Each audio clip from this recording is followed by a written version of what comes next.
দেখুন, একটা অঙ্ক আছে বয়স সংক্রান্ত সমস্যার। কয়ের বয়স ক্ষয়ের বয়সের 9 গুণ যদি 3 বছর বাদে কয়ের বয়স ক্ষয়ের বয়সের 5 গুণ হয় তবে তাদের বর্তমান বয়স কত? বর্তমানে বলছে কয়ের বয়স ক্ষয়ের বয়সের 9 গুণ, তাহলে ক ইস টু খ করব। কি হবে? কয়ের বয়স ক্ষয়ের বয়সের 9 গুণ, তাহলে 9:1। এটা হচ্ছে বর্তমানে। যদি 3 বছর বাদে কয়ের বয়স ক্ষয়ের বয়সের 5 গুণ হয়, ক্ষয়ের বয়সের কয় গুণ? 5 গুণ। এটা 3 বছর বাদে, 3 বছর বাদে হচ্ছে 5 গুণ। তবে তাদের বর্তমান বয়স কত? অনুপাত দিয়েছে কিন্তু বয়সটা কত বার করতে হবে। আর দুটো শর্ত দিয়েছে, বর্তমানে রেশিও 9:1, 3 বছর বাদে 5:1। এখান থেকে কি করবেন? প্রথমে পার্থক্য বার করুন। শর্ট ট্রিক দেখাচ্ছি আমি। এটা কোনো নিয়ম না, শর্ট ট্রিক। 9 আর 1 এর পার্থক্য কত? 8। 1 আর 5 এর পার্থক্য কত? 4। এবার এই দুটোকে সমান করুন। 4 দিয়ে গুণ করুন 8 কে, এই 8টাকে 4 দিয়ে গুণ করুন, আর এই 4টাকে 8 দিয়ে গুণ করুন। তাহলে 4 আসছে 32, 4 আসছে 32। এগুলো শর্ট ট্রিক, কোনো নিয়ম নয় কিন্তু। এবার এই যে 4 আর 8 আসলো, এই 4 দিয়ে এই 9 কে গুণ করুন, এই 4 দিয়ে 9 কে গুণ করুন। 4 9 36। 4 দিয়ে 1 কে গুণ করুন, 4 1 কে 4। এটা ইস্টু দিয়ে লিখুন। এবার এই 8 দিয়ে 5 কে গুণ করুন, 5 আসছে 40।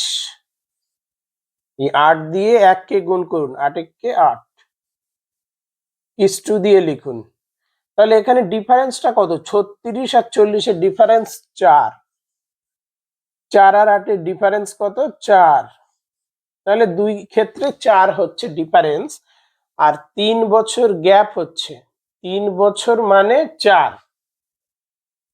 এটা লিখি। 4 হচ্ছে বয়সের পার্থক্য যখন 3 বছর ব্যবধান হয়।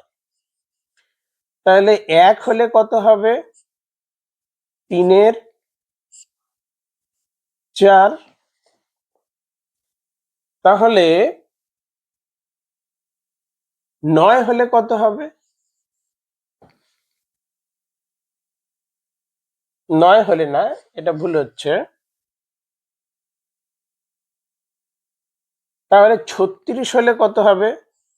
36 হলে 3 এর 4 গুণ 36। 4 দিয়ে 36 কাটলে 4 9 36।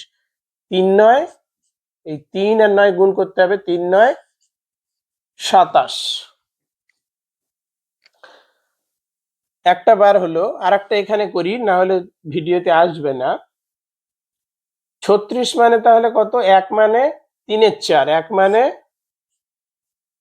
3 এর 4। তাহলে 4 মানে কত বার করব? 4 মানে হচ্ছে 3 এর 4 গুণ 4, 4 4 কেটে গেল, সমান 3 বছর। একটা হচ্ছে 3 বছর, একটা হচ্ছে 27 বছর।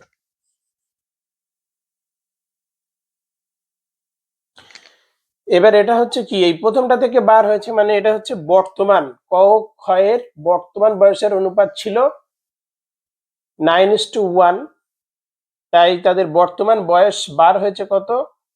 কয়ের হচ্ছে 27 বছর, আর ক্ষয়ের হচ্ছে 3 বছর। এটাই উত্তর।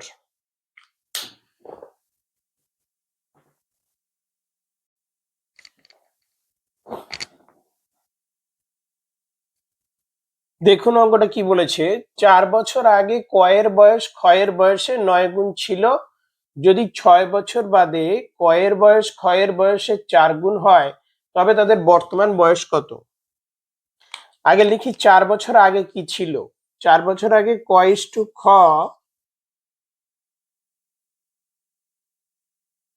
ছিল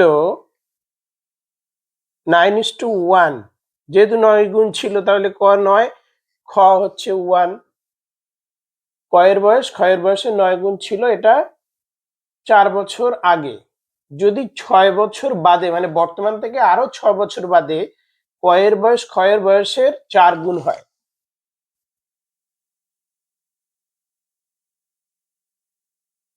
হয়, তাহলে বর্তমানে 4 গুণ হয়, তবে তাদের বর্তমান বয়স কত? এটা কত হচ্ছে? প্রথমটা ছিল 4 বছর আগে আর এটা হচ্ছে 6 বছর বাদে, তাহলে এটা গ্যাপ হচ্ছে 10 বছরের, 10 ইয়ার্স। 10 বছরের গ্যাপে এটা হচ্ছে, শর্ত দিয়েছে। এবার ওই শর্ট ট্রিক করবো যেমন আগেরটা করেছিলাম, ডিফারেন্স বার করব। ডিফারেন্স কত হচ্ছে? 8। এখানে ডিফারেন্স কত হচ্ছে? 4 আর 1 এর ডিফারেন্স হচ্ছে 3। এবার কোনাকুনি গুণ করব, গুণ করলে কি হচ্ছে? এটাকে 3 দিয়ে গুণ করব, এটাকে 8 দিয়ে গুণ করব, করে সমান করব। 3 আষ্টে 24, 3 আষ্টে 24। এবার এই 3 দিয়ে 9 কি গুণ করব? 3 9 27। 3 দিয়ে 1 কে গুণ করব, 3 1 কে 3। 8 দিয়ে 4 কে গুণ করব, 4 আসছে 32। 8 দিয়ে 1 কে গুণ করব, 8 1 কে 8। এবার দেখুন এই দুটোর ডিফারেন্স সবসময় সমান হবে, সমান না হলে তাহলে কোথাও ভুল হচ্ছে। 27 থেকে 32, 27 28 29 30 31 32, 5। 3 থেকে 8 মানে 5, তাহলে এটা ঠিক আছে, দুটো ডিফারেন্স সমান মানে অঙ্ক ঠিক পথে আগাচ্ছে। এবার 5 মানে হচ্ছে 5 বছরের ব্যবধান, মানে এখানে 10 বছরের ব্যবধান। তাহলে এখানে লিখি, এখানটায় লিখি 5 মানে 10। তাহলে 27 মানে কত হবে? 27 মানে 54 হবে। আর 3 মানে কত হবে? 2 গুণ হবে, 6 হবে। এটা কি? এই রেশিওটা কি? এই রেশিওটা হচ্ছে 4 বছর আগের, তাহলে বর্তমানে কি হবে? এর সঙ্গে 4 যোগ করতে হবে। 54 যোগ 4 হবে, আর 6 যোগ 4 হবে, তাহলে বর্তমান বয়স বার হবে ক এবং খ এর। 54 আর 4 58, 6 আর 4 10, তাহলে 58 বছর আর 10 বছর। একদম শর্ট ট্রিক, সহজ নিয়মে আমি শিখিয়ে দিলাম। এই নিয়মে প্রত্যেকটা অঙ্ক করা যাবে।